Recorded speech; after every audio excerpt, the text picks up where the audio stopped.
Talking volleyball with Coach Washington of the Columbia College volleyball squad, off to their 18th trip to the national tournament. A tournament that Columbia College has won 3 times. You were runners-up last year, so close to that final match. How much has that been a little bit of a motivating tool, or a lot of a motivating tool, I guess, through the offseason and into this run this year heading back to that tournament? You know, it's a great confidence builder for the girls returning, knowing that having that confidence that they can, you know, if they can put it together and put together a run again, that they're totally capable of getting back to that championship. You know, it's great to have that core back. They're going to be comfortable in the facility. They know where everything is in the facility. We played enough matches there last year that hopefully they'll walk in and have another kind of confidence, you know, that some of the other teams maybe won't have. And again, you're talking an unbelievable run with this volleyball tournament where it's, you know, 6 matches, 5 days, even to that final, that semifinals on a Saturday morning. And if you make it again to the finals, it's that afternoon or that evening. And it's unlike anything. It's not as if there's a match and then 2 days off and another match. It's pretty grueling. It is. You know, last year was a really tough schedule. We drew a really tough schedule and had a tough pool, you know, and then had to come out, and we had Azusa in pool, and then we came out and played CalBAP, who was ranked 2nd in the country. Then we ended up playing Lee, who was number 1 in the country and was undefeated at that point. We beat them, and then now we have to turn around and play Fresno. So we probably, in that short time span last year, played the 3 top teams in the country and went 2 for 3 against them, you know, and just ran out of gas at the end. But, you know, sometimes you get lucky, sometimes you get unlucky as far as your schedule. You never know how it's gonna work out. We had a team above us lose last year, which kind of bumped us up into that schedule. So. It is grueling, and you have to be prepared physically. And that pool play, the breakdown of the 32 teams, what's the pool number again? We've been practicing this. 6 pools with 4 teams each.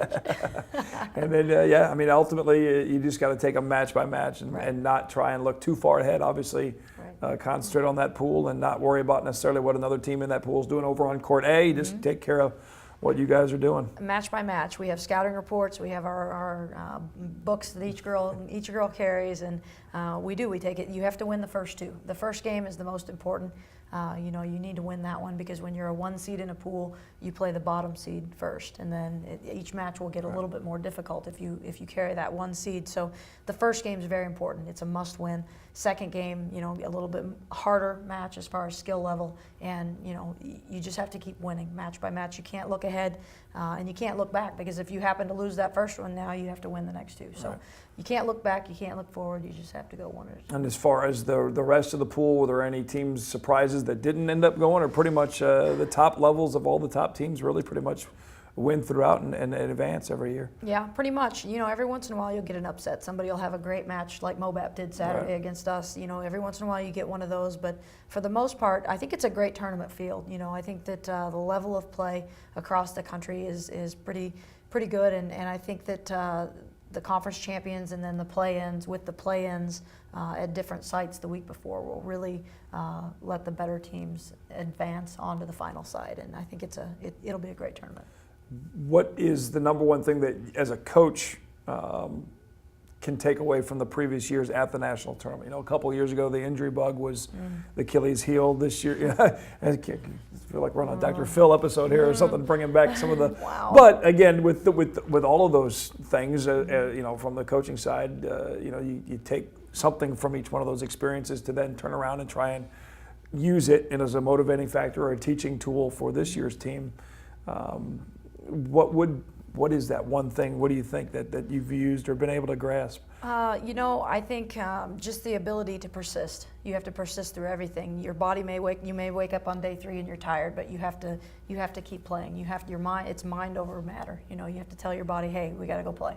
You know, and a lot of times, just to be able to persist through everything there, the schedule, you're tired, your legs are tired, you play a tough team, you know, just to be able to persist through everything. And you'd mentioned practices maybe a little bit longer here the last couple of times. Any little fun curveballs that you might throw at them to kind of break up some of that seriousness of the practice a little bit? Or? We have our fun. You know, it's mostly we do a lot of scrimmaging this time of year, which you know is good because it's competitive, it's game-like. We're not in drills, just repetitive drills where their minds are not there. We're playing and we're scrimmaging, and I think that's fun to the girls to be able to compete like that at the end. Even though practice might go a little bit longer, you sometimes lose track of time when you're in those competitive situations and you're scrimmaging back back and forth. So. And the other obstacle sometimes on this is the mindset of, you're getting towards the end of the semester, into the holidays, you're talking Thanksgiving times, looking ahead to shopping and all that stuff, and you just focus in. Yeah, this week's the most difficult. Today, when our dining hall closes and Thanksgiving break happens, I think it becomes a little bit easier for my girls because they're going to miss a week of school while we're at nationals.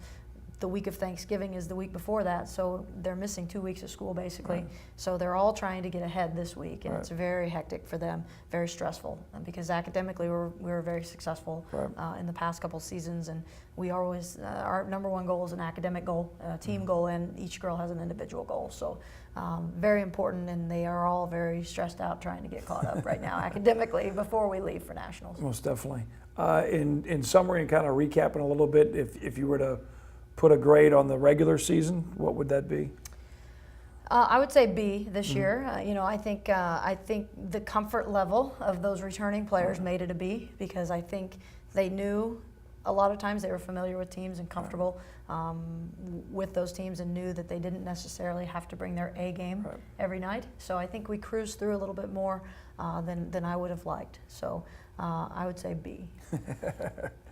I kept waiting in that match with Moab, and as I continue to go back to that, but kept waiting. I'm like, can I go home and get the DVD of Game 6 and bring it into the locker room and give them a little from the Cardinals World Series run? And you just kind of kept thinking that there was going to be that extra pull, but I can imagine that can be turned into the ultimate positive by taking that big negative and making a run here in Sioux City, Iowa. All the information for you Cougar fans that maybe want to take the road trip up on ColumbiaCougars.com. Email alerts, the scheduling, everything once the brackets are complete as far as when the Cougars are playing, and obviously the broadcasts of those events on the website as well at ColumbiaCougars.com. Good luck, Coach, at the national tournament. Hopefully we'll be adding a number to that banner out there at Southwell Complex. And again, appreciate the time all season long on the Coaches Show. And again, for more on the Coaches Show and on the volleyball team, again on the website, ColumbiaCougars.com. Thanks for watching. Mediacom Channel 22.